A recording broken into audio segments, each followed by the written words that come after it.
In your practice and with some of the folks that you see out in the field, do you find that they tend to be the early adopters of this software, or of software as a service, or what kinds of law firms are adopting SaaS solutions early on?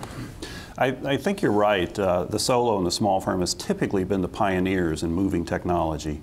The big thing is they don't have much of a bureaucracy. The solo practitioner is the technology committee, is the marketing committee, is the technology director.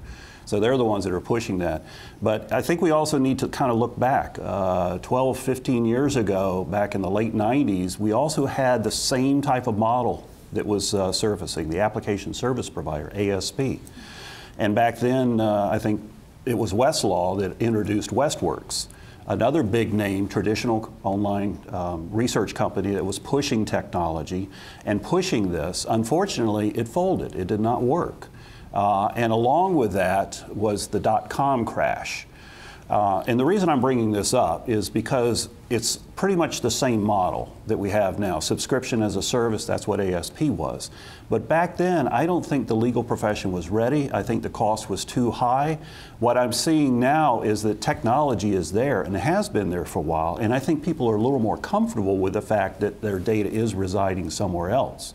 The fact that the cost is not going to be attributable, like Carolyn mentioned, that if you buy a case and matter management system, you may pay several $1,000s for the software and to get it installed, whereas with this type of system, you know, typically it's less than $100 per month per user.